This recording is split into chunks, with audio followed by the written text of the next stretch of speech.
ক্ষমা করো, ধৈর্য ধরো, হোক সুন্দরতর বিদায়ের ক্ষণ। মৃত্যু নয়, ধ্বংস নয়, নহে বিচ্ছেদের ভয়, শুধু সমাপন। শুধু সুখ হতে স্মৃতি, শুধু ব্যথা হতে গীতি, তরি হতে তীর। আজ 23শে জুলাই আমাদের পরমপিতা স্বর্গীয় শান্তিরাম দাসের প্রয়াণ দিবস। 88 সালের 23শে জুলাই আমাদের স্বর্গীয় পরমপিতা আমাদের ত্যাগ করে চলে গেছেন।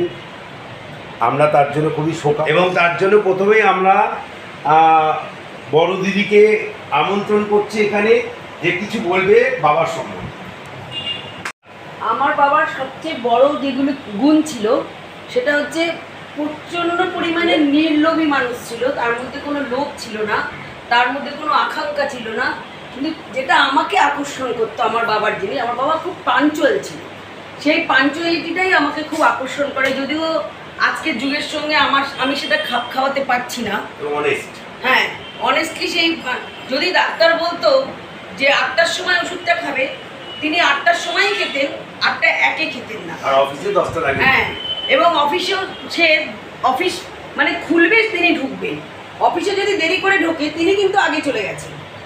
এই পাঞ্চুয়ালিটিটা আমাকে ভীষণভাবে আকর্ষণ করে। আমি মনে করি সবার মধ্যে যদি এই পাঞ্চুয়ালিটি থাকে তাহলে কি হবে, মানুষের কাজের অগ্রগতি এবং সাকসেসফুলটা অনেক এবং 100% সফলতা লাভ করতে পারে।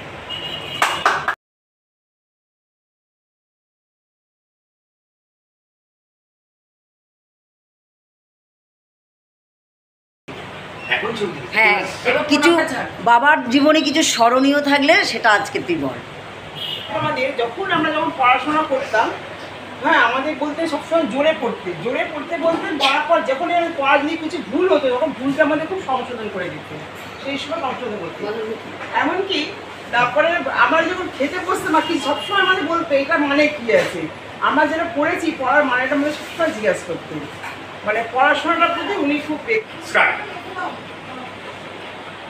আমি স্বর্গীয় শান্তিরাম দাসের বড় ছেলের ওয়াইফ। ওনাকে আমি দেখতে পাইনি, সেই সৌভাগ্য আমার হয়নি, কিন্তু ওনার সম্পর্কে যেটা আমি শুনেছি বা বিয়ের আগেও যেটা আমার খুব আকর্ষণ করেছে আমাকে, যে উনি পড়াশোনার দিকে যথেষ্ট রক্ষণশীল ছিলেন, আর সে ব্যাপারে যথেষ্ট যত্নশীলও ছিলেন।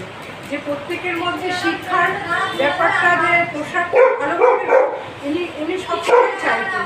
এটাই আমার কাছে সবচেয়ে ভালো লেগেছে, যে আজকের যুগে শিক্ষার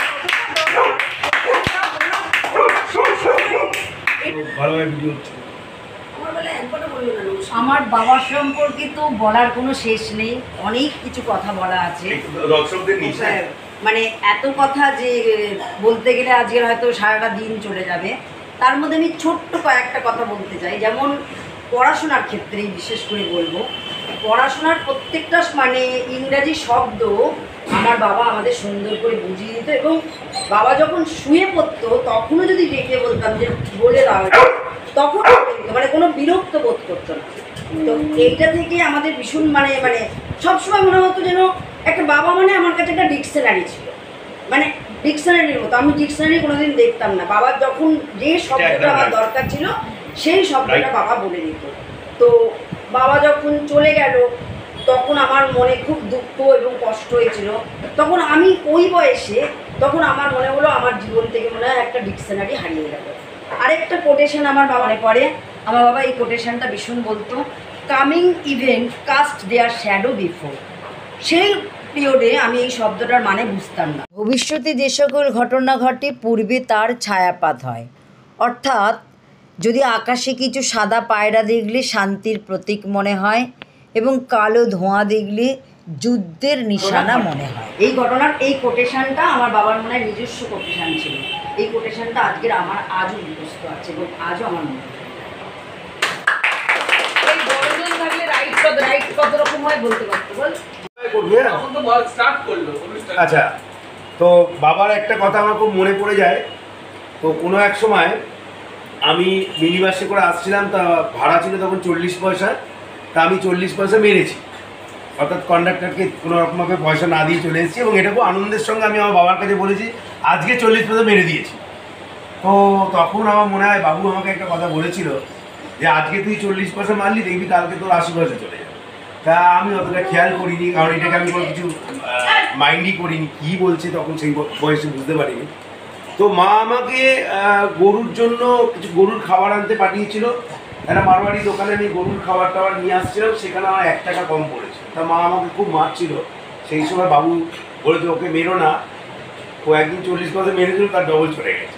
তো এইটা থেকে আমার মধ্যে তো এই অনেস্টি ব্যাপারটা এসছে, এবং আমার সুযোগ্য পুত্র ঋষভ দাস, ওর মধ্যেও সেই অনেস্টি ব্যাপারটা এসছে। ও প্রায় 3 মাইল দূরে একজন 30 টাকা বেশি দিয়েছে, তাকে ফেরত দিতে চলে গেছে। এই বুদ্ধিটা বা এই জিনিসটা ওর মধ্যেও চলে এসছে। শ্রদ্ধা এবং প্রণাম জানিয়ে একটাই কথা বলতে চাই, আমি ওনাকে যদিও সত্যি দেখিনি, হ্যাঁ, তবে ওনার মুখটা দেখে আমার ঠাকুরদার কথা ভীষণ মনে পড়ে। ঠাকুরদার প্রতিচ্ছবিটা আমার ভীষণ ভেসে ওঠে, কারণ অনেকটা মিল আছে। কিন্তু আমি ওনার সম্বন্ধে যেটুকু শুনেছি বা শুনেছি সেগুলো শুনে আমার খুব মনে শ্রদ্ধা এবং করেছে, এবং সব কিছু যেন মনে হয় ওনার সঙ্গে আমার ঠাকুরদার অনেক কিছু জায়গায় মিল আছে। মানে ওনার দেখা, ওনার কিছু নীতি, হ্যাঁ, পাঞ্চুয়ালিটি, এই যে কথাগুলো বলছি, এগুলো সব কিছু আমার মধ্যে ছিল। সেই হিসাবে মানে ওনাকে দেখতে পারলাম না, মানে আমার মধ্যে সত্যি একটা আক্ষেপ থেকে গেল। এইটাই বলি, আর কিছু বলতে চাই না।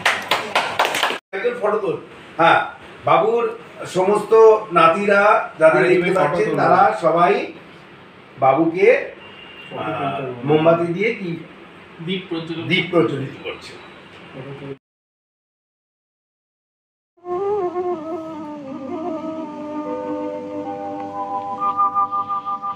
মুছে যাওয়া দিনগুলি আমায় যে পিছু ডাকে, স্মৃতি যেন এখন মাল্যদান করছে আমার বাবার বড় কন্যা। আমি একটা এমন ছবি নিয়ে দাঁড়া, এদিকে টাকা বাবা, এদিকে টাকা।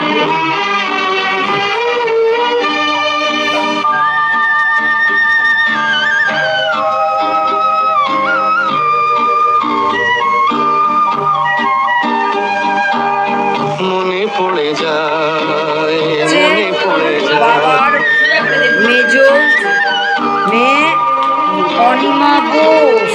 মনে পড়ে যায় সে প্রথম দেখার স্মৃতি, মনে পড়ে যায় সেই হৃদয় দেবার তিথি। দুজনার দুটি পথ মিশে গেল এক হয়ে নতুন পথের বাঁকে। মুছে যাওয়া দিনগুলি আমায় যে পিছু ডাকে, স্মৃতি যেন আমার হৃদয়ে বেদনার রঙে রঙে ছবি আঁকে।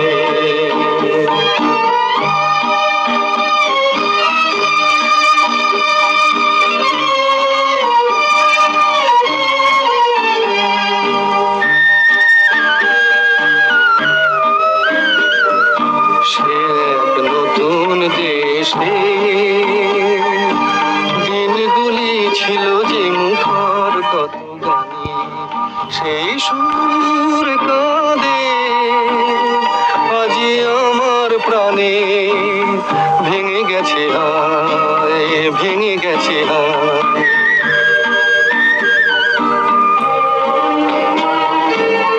ভেঙে গেছে আজ সেই মধুর মিলন মেলা। ভেঙে গেছে আজ সেই হাসি আর রঙের খেলা। কোথায় কখন কবে কোন তারা ঝরে গেল, আকাশ কি মনে রাখে। মুছে যাওয়া দিনগুলি আমায় যে পিছু ডাকে, স্মৃতি যেন আমার হৃদয়ে বেদনার রঙে রঙে ছবি আঁকে। যাওয়া দিনগুলি